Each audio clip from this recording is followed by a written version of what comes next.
Assalamualaikum warahmatullahi wabarakatuh. Apa kabar untuk seluruh penonton video saya dari Sabang sampai Merauke?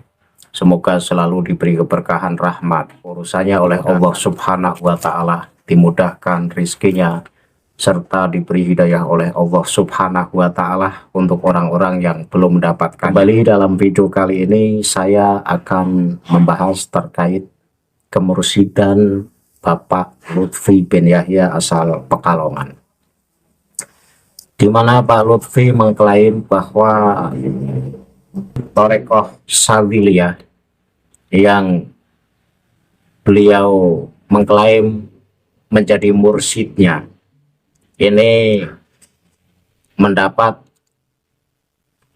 estafet dari Kiai Haji Abdul Malik Banyumas, dan beliau mengklaim sebagai murid dari Kiai Haji Abdul Malik tersebut.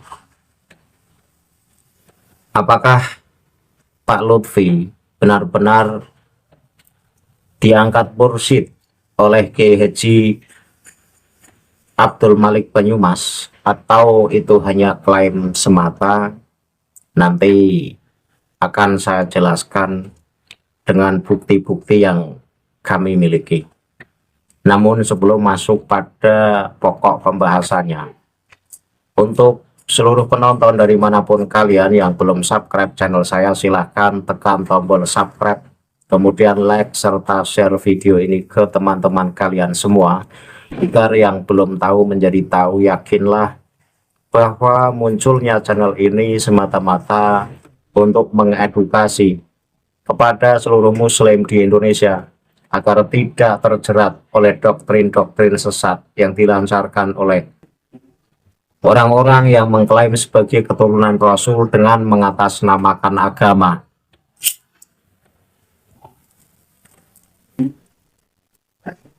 Selanjutnya, saya akan membaca sekilas biografi dari sosok karismatik ulama asal Banyumas Purwokerto tersebut, yaitu Kiai Haji Muhammad Abdul Malik.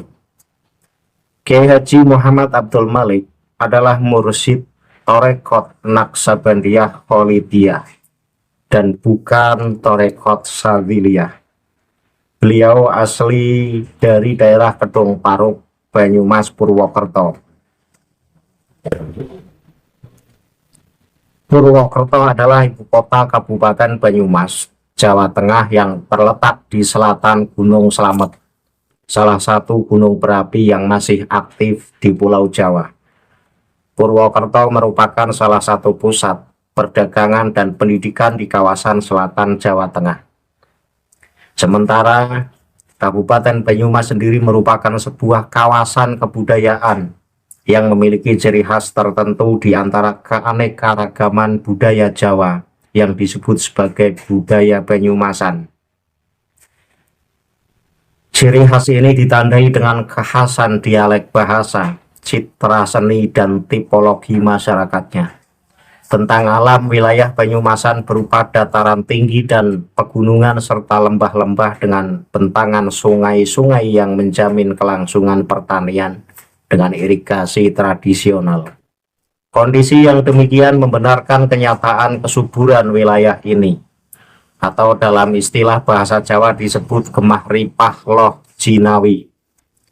Dulunya kawasan ini adalah tempat penyingkiran para pengikut Pangeran Diponegoro setelah perlawanan mereka dipatahkan oleh Kompeni Belanda.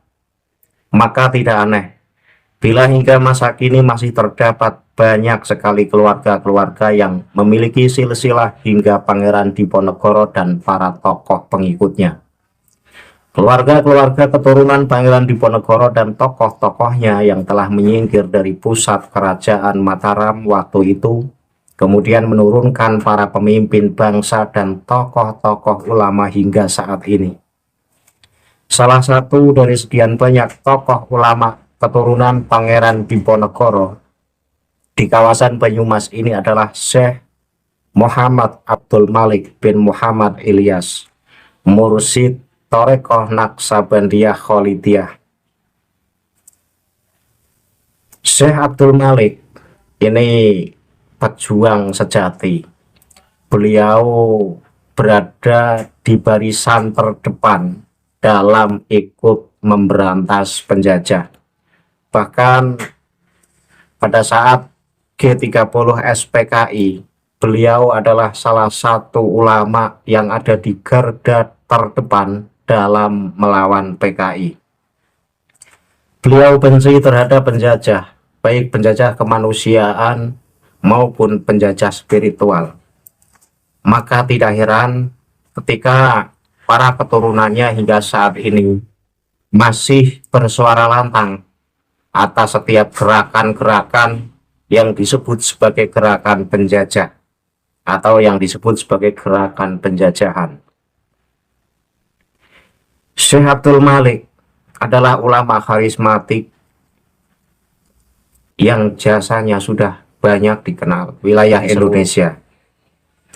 Beliau tokoh yang sederhana, tokoh yang bermuara ilmunya, menguasai beberapa fan ilmu, baik dari nahwu, sorof, fikih, mantek, usul fikih, tasawuf, bahkan torekot.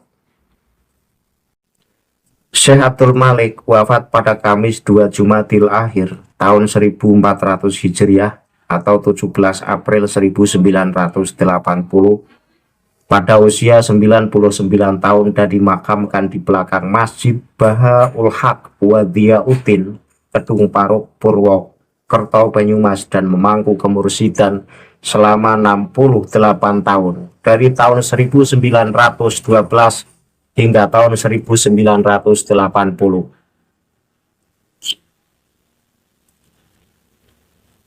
Kemudian saya akan lanjut dalam pembahasan Bapak Lutfi bin Yahya. Pak Lutfi bin Yahya yang kini mendirikan organisasi Torekoh yang bernama Jatma. Ini mengklaim bahwa kemursidannya ini adalah sebuah estafet dari Kiai Haji Abdul Malik Banyumas. Apakah benar bahwa Pak Lutfi benar-benar menjadi penerus dari Torekoh Kiai Haji Abdul Malik tersebut?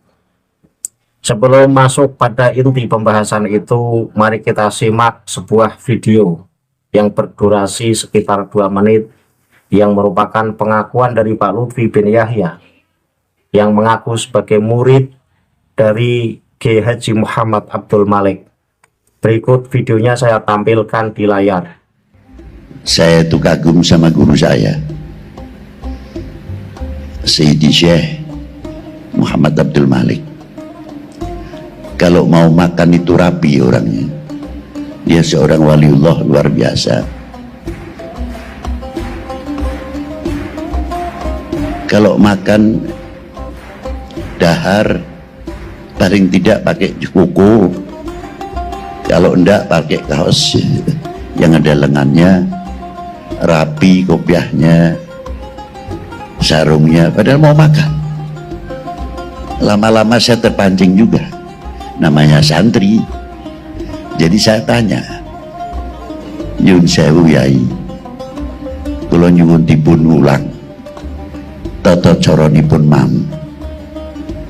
Yai maaf, saya minta diajarin bagaimana caranya, adabnya kita makan. Jawab guru saya, Ayi atau Habib, saya makan itu bukan kita menghormati atau mengkultuskan nasi atau minuman. Air ini makhluk, nasi pun makhluk. Jadi kalau mau mencari kesyirikan, tidak usah jauh-jauh. Kalau kita mempunyai iktikad orang tidak makan mati, itu termasuk syirik. Kalau kuburan terlalu jauh. Setelah penonton melihat video yang baru saja tampil, itu merupakan sebuah pengakuan bahwa Pak Lutfi bin Yahya merupakan murid dari Kiai Haji Abdul Malik. Apakah benar demikian? Mungkin benar Pak Lutfi bin Yahya merupakan murid dari Kiai Haji Abdul Malik, baik dalam ilmu-ilmu selain torekoh maupun torekoh. Karena mengingat Pak Lutfi masih muda semenjak hidupnya Kiai Haji Abdul Malik, sehingga wajar ketika Pak Lutfi mengaku sebagai murid dari Kiai Haji Abdul Malik. Ini tidak bisa saya kritisi karena ya wajar orang yang lebih muda itu mengaku murid dari orang yang lebih tua. Dan beberapa kali Pak Lutfi memang membersamai Kiai Haji Abdul Malik tersebut. Namun isu yang berkembang, Pak Lutfi bin Yahya mendapatkan titel kemursidannya. Ini merupakan sebuah estafet dari torekoh yang diamalkan oleh Kiai Haji Abdul Malik. Apakah pengakuan tersebut benar adanya atau hanya sebatas pengakuan saja? Nanti akan saya tampilkan video berikutnya yang merupakan sebuah pengakuan dan pernyataan dari Bani Abdul Malik, dari keluarga Kiai Haji Abdul Malik. Dalam video yang akan saya tampilkan itu Bani Abdul Malik menyatakan bahwa sepanjang hidupnya Kiai Haji Abdul Malik hanya menganut dan mengamalkan torekoh Naqsabandiyah Kholidiyah, bukan torekot Sadiliyah. Ketika Pak Lutfi bin Yahya mengklaim bahwa torekoh Sadiliyahnya ini mendapat estafet dari Kiai Haji Abdul Malik, ini dibantah oleh keluarga dari Bani Malik. Dan video sebuah pernyataan tersebut akan saya tampilkan dalam video berikutnya. Penonton bisa lihat video yang akan tayang dalam layar, dan itu merupakan video dari admin channel KPN Nusantara, yaitu Mas Agus Mar, yang langsung mendapatkan surat pernyataannya dari keluarga Bani Abdul Malik yang terkirim atau dikirim dalam sebuah grup WhatsApp. Silakan penonton lihat video berikut ini.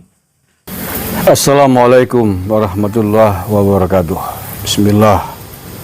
Bismillahirrahmanirrahim. Alhamdulillahirabbil alamin. Allahumma sholli ala sayyidina Muhammadin wa ala alihi wa sahbihi ajma'in wa la haula wa la quwwata illa billahil aliyyil azim. Amma ba'du. Saudara-saudaraku yang saya cintai, saya banggakan, bertemu lagi dengan saya Agus Mar dari lereng Gunung Selamet di Banyumas, Jawa Tengah.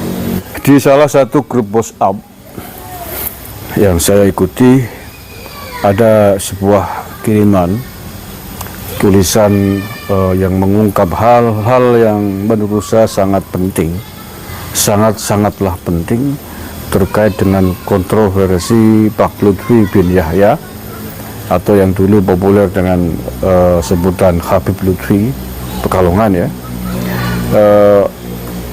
Beberapa hal sangat mendasar, sangat penting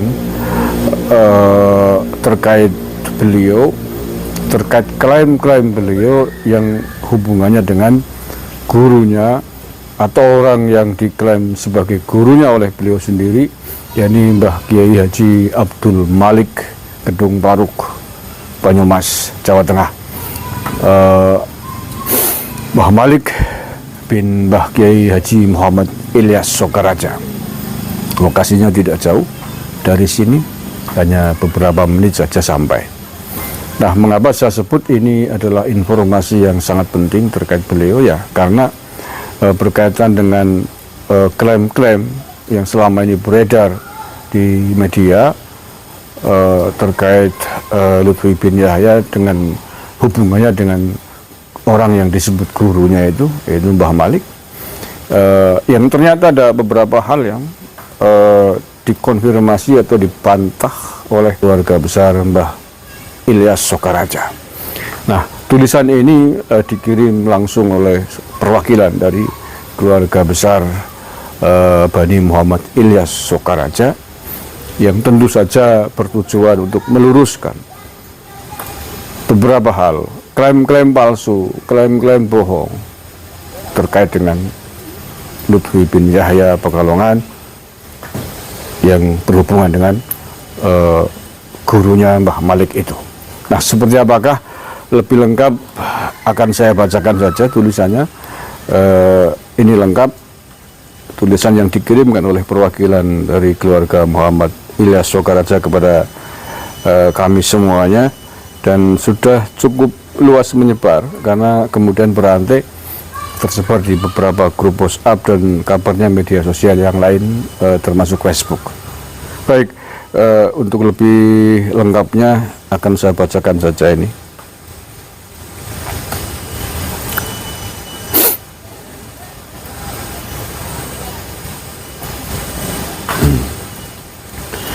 Pak Lutfi bin Yahya bukan penerus tarekat Mbah Abdul Malik bin Ilyas, baik tarekat Naksabandiyah Kholidiyah maupun tarekat Sadziliyah. Ini alida pertama, begini tulisannya. Meluruskan warisan Mbah Malik, _2, suara hati Bani Ilyas dari Banyumas. Bismillahirrahmanirrahim. Assalamualaikum warahmatullahi wabarakatuh. Saudara-saudara kami sebangsa dan setanah air yang kami muliakan, dengan segala hormat dan tanggung jawab moral di hadapan Allah Subhanahu wa Ta'ala, kami merasa perlu untuk meluruskan berbagai narasi yang saat ini beredar, khususnya yang dibangun oleh sebagian pengikut Pak Lutfi bin Yahya terkait kedekatan beliau dengan Al-Makhrullah Kiai Haji Abdul Malik bin Ilyas atau yang lebih dikenal sebagai Mbah Malik, serta seputar peristiwa wafat beliau. Kami menyampaikan penjelasan ini berdasarkan fakta sejarah yang disampaikan oleh para pelaku langsung dan saksi hidup, bukan rekaan atau tafsir sepihak. Yang pertama atau nomor 1, soal kedekatan dengan Mbah Malik. Mbah Malik adalah sosok yang sangat tawadhu dan selalu memuliakan siapapun tamunya tanpa pandang status atau latar belakang. Maka, jika ada narasi bahwa Pak Lutfi mendapatkan perlakuan khusus dari beliau, itu semata cerminan akhlak mulia Mbah Malik kepada siapa saja, bukan tanda keistimewaan khusus apalagi pewarisan tarikat. Yang kedua, soal kepemimpinan Pondok Kedung Paruk. Pernyataan yang beredar di media sosial bahwa Pondok Pesantren Kedung Paruk diserahkan kepada Pak Lutfi adalah tidak benar. Sebab jauh sebelum wafatnya, Mbah Malik secara langsung menunjuk cucu beliau Al-Makhrullah Kiai Haji Abdul Qadir sebagai penerus kepemimpinan pondok sekaligus pembawa amanah kemursidan Naksabandiyah Kholidiyah, bukan Pak Lutfi. Ketiga, soal klaim mursid dan baiat. Klaim bahwa Pak Lutfi menerima baiat kemursidan dari Mbah Malik adalah tanpa dasar dan bukti yang sahih. Tidak ada satupun dokumen, saksi atau catatan resmi yang menunjukkan bahwa Mbah Malik pernah membaiat Pak Lutfi sebagai mursyid baik dalam tarekat Naksabandiyah Kholidiyah maupun Sadziliyah. Apalagi diketahui Mbah Malik sepanjang hidupnya adalah pengamal tarekat Naksabandiyah Kholidiyah, bukan Sadziliyah. Ketiga, soal klaim mursyid dan baiat. Klaim bahwa Pak Lutfi menerima baiat kemursidan dari Mbah Malik adalah tanpa dasar dan bukti yang sahih. Tidak ada satupun dokumen, saksi atau catatan resmi yang menunjukkan bahwa Mbah Malik pernah membaiat Pak Lutfi sebagai mursyid baik dalam tarekat Naksabandiyah Kholidiyah maupun Sadziliyah. Apalagi diketahui Mbah Malik sepanjang hidupnya adalah pengamal tarekat Naksabandiyah Kholidiyah, bukan Sadziliyah. Lebih aneh lagi, setelah wafatnya Kiai Haji Abdul Qadir, Pak Lutfi membaiat adik dari Kiai Haji Abdul Qadir, yaitu almarhum Kiai Haji Said, sebagai mursyid. Kemudian setelah Kiai Haji Said wafat, beliau kembali membaiat adik lainnya, yakni Kiai Haji Muhammad. Dari mana dasar hak kemursidan itu datang kepada beliau, Pak Lutfi? Nomor 4, soal wafatnya Mbah Malik. Narasi bahwa saat wafat, Mbah Malik hanya ingin ditemani Pak Lutfi adalah keliru. Faktanya, Pak Lutfi tidak hadir pada saat Mbah Malik wafat. Yang mendampingi beliau saat menghadap Allah adalah cucu-cucu kesayangan beliau. Titik 2, Ibu Nyai Fauziah, Kiai Haji Abdul Qadir beserta istri.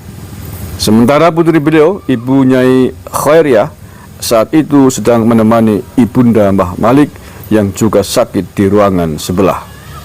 Semua keluarga besar dan murid-murid berada di luar kamar, menyaksikan dengan haru wafatnya beliau dalam keadaan husnul khatimah. Kelima, soal kholwat dan kedekatan. Narasi bahwa selama 40 hari menjelang wafat Mbah Malik melakukan kholwat bersama Pak Lutfi juga tidak sesuai kenyataan. Berdasarkan kesaksian keluarga, Pak Lutfi tidak pernah berdiam di Gedung Paruk dalam jangka waktu panjang sebagaimana seorang santri, melainkan hanya singgah sesekali. 6. Soal pewarisan dan nasab. Yang menyedihkan, ada upaya untuk merubah silsilah leluhur Mbah Malik yang jelas merupakan keturunan Pangeran Diponegoro menjadi nasab Alawi dalam kurung bin Yahya. Yang menyedihkan, ada upaya untuk merubah silsilah leluhur Mbah Malik yang jelas merupakan keturunan Pangeran Diponegoro menjadi nasab Alawi dalam kurung bin Yahya. Hal ini tentu menyinggung martabat keluarga dan para santri beliau. Jika benar beliau adalah murid, maka mestinya menampilkan adab dan kejujuran dalam menjaga warisan gurunya, bukan memanipulasinya demi kepentingan pribadi atau politik tarikat. Padahal, bila jalur tarikat ingin dilanjutkan secara sah, masih ada jalur ke Sokaraja, melalui keluarga dekat Mbah Ilyas, atau bahkan melalui jalur almarhum Kiai Haji Abdul Salam yang kini diteruskan oleh Gus Torik. 7. Soal khaul dan klarifikasi. Perlu dicatat pula bahwa Pak Lutfi sangat jarang menghadiri khaul Mbah Malik, bahkan dalam 2 tahun terakhir, terutama setelah informasi terungkap pada 30 September 2004 lalu, khaul Mbah Malik terakhir, beliau tidak hadir. Sebab keluarga Bani Ilyas menanti klarifikasi langsung dari beliau, terutama atas klaim-klaim kemursidan dan perubahan silsilah itu. Penutup, saudara-saudaraku, meluruskan sejarah bukanlah tindak benci atau permusuhan, tapi bentuk tanggung jawab terhadap kebenaran dan kelangsungan warisan spiritual bangsa. Jangan sampai anak cucu kita kelak tumbuh dalam kebingungan, menganggap penjilat dan kaki tangan penjajah sebagai pejuang, dan mengira pemalsuan sejarah sebagai kebenaran. Kami tidak berniat membuat kegaduhan, tapi bila kebenaran dibungkam dan kebohongan terus disebarkan, maka kewajiban kitalah untuk bersuara. Para saksi masih hidup, fakta-fakta masih bisa diverifikasi. Semoga Allah menunjukkan yang benar sebagai kebenaran dan memberi kita kekuatan untuk mengikutinya. Wassalamualaikum warahmatullahi wabarakatuh.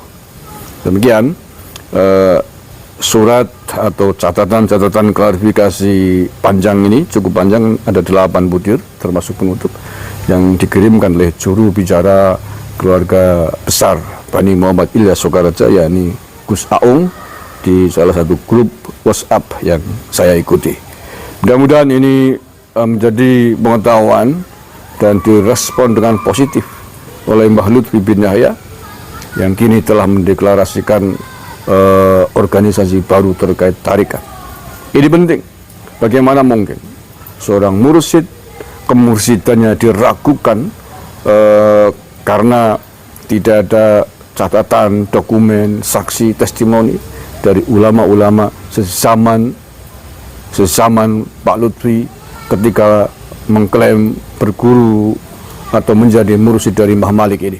Baru saja penonton lihat apa yang disampaikan oleh Mas Agus Mar yang membacakan surat pernyataan dari keluarga Abdul Malik, di mana kemursidan Pak Lutfi yang mengklaim sebagai estafet dari kemursidan Kiai Haji Abdul Malik ini tidak ditemukan data-data yang nyata, sehingga bisa dipastikan bahwa kemursidan Pak Lutfi bin Yahya merupakan klaim semata, dan mengklaim bahwa pada saat wafatnya Kiai Haji Abdul Malik, orang yang paling dirindukan oleh Kiai Haji Abdul Malik adalah Pak Lutfi bin Yahya. Itu dikatakan oleh keluarga Bani Abdul Malik. Ini tidaklah benar, karena wafatnya Kiai Haji Abdul Malik justru Pak Lutfi bin Yahya tidak datang. Ini membuktikan bahwa apa yang disampaikan oleh Pak Lutfi bin Yahya ini hanya sebuah klaim semata. Saya ingin mengkritisi sedikit terkait klaim kemursidan Pak Lutfi bin Yahya. Seyogyanya orang yang memangku posisi pemimpin Torekoh yang saat ini adalah pemimpin tertinggi dari Torekoh Jatma, ini tidak elok dan tidak layak ketika berbohong dan memalsukan sejarah. Orang yang alim ini boleh salah, seorang ilmuwan itu boleh salah, tetapi yang perlu dicatat, baik orang alim atau ilmuwan ini tidak boleh berbohong, apalagi sampai memalsukan sejarah. Ketika orang yang mengklaim sebagai alim, ketika orang yang mengklaim sebagai ilmuwan, tetapi kemudian berani berbohong dan berani memalsukan sejarah, maka orang tersebut tidak layak dijadikan panutan. Orang tersebut tidak layak diikuti, karena sangat mengkhawatirkan. Orang yang berani berbohong dengan mengatasnamakan agama, ini ciri-ciri orang yang haus posisi, orang yang rakus, orang yang haus kedudukan. Agama hanya dijadikan sebagai kedok, agama hanya dijadikan sebagai batu loncatan, sebagai batu pijakan untuk naik ke posisi atau ke level yang lebih tinggi dalam pandangan manusia. Sementara justru berani menipu dan membodohi Tuhannya sendiri. Padahal Tuhan melihat segala perbuatan kita, baik yang terkecil, baik yang kita tutupi. Bahkan Tuhan mengerti apa suara hati kita. Ketika mursyid berani berbohong, bahkan berani memalsukan sejarah, lantas apa tujuan bertorekoh ketika sering menggaungkan bahwa torekoh adalah ajaran halus, ajaran lembut, di mana mengenalkan hamba kepada Tuhannya, di mana mengenalkan hamba agar mengenal dirinya dan mengenal Tuhannya. Sementara mursyidnya sendiri adalah mursyid pembohong, mursyid yang memalsukan klaim dan memalsukan sejarah. Hendaknya ini menjadi satu warning kepada orang-orang yang masih buta mata hatinya dan masih menganggap bahwa Pak Lutfi bin Yahya merupakan sosok ulama, bahkan sosok wali. Ingat, wali tidak pernah berbohong. Ketika orang yang mengklaim dirinya sebagai wali tapi teridentifikasi berbohong, bisa dipastikan itu wali syaitan. Wali boleh berbohong hanya dalam satu hal, untuk melindungi sesama. Jadi wali boleh berbohong hanya untuk melindungi sesama dari segala ancaman yang dikhawatirkan merenggut nyawa orang tersebut. Selain itu, wali haram hukumnya untuk berbohong. Ya, walaupun untuk orang-orang seperti kita pun haram untuk berbohong, tetapi seorang wali di samping haram berbohong pun tidak akan melakukan keharaman itu. Karena sosok wali adalah sosok yang tahu betul ajaran-ajaran Rasulullah, ajaran Al-Quran, mana larangan Al-Quran dan mana perintah Al-Quran. Ketika orang yang mengklaim sebagai wali kemudian berani berbohong, berani menipu kepada jutaan manusia, itu bukan wali, itu ngewali. Kalau bahasa Jawanya disebut ngewali, sok wali. Dan syarat menjadi wali memang harus mengetahui ilmu-ilmu Allah. Ketika wali tidak mengerti ilmu-ilmu Allah, ya wali murid atau wali syaitan. Demikian video pernyataan dari Mas Agus Mars admin channel KPN Nusantara. Semoga ini menjadi tambah wawasan kita, menjadikan kita tambah jeli untuk menokohkan seseorang, untuk mengulamakan seseorang. Jangan sampai kita tertipu, jangan sampai kita terperdaya oleh orang-orang yang hanya mengandalkan jubah dan serbannya sebagai alat untuk menghipnotis orang lain. Akhirul kalam, billahi taufiq wal hidayah. Wassalamualaikum warahmatullahi wabarakatuh. Salam maras untuk seluruh muslim di Indonesia.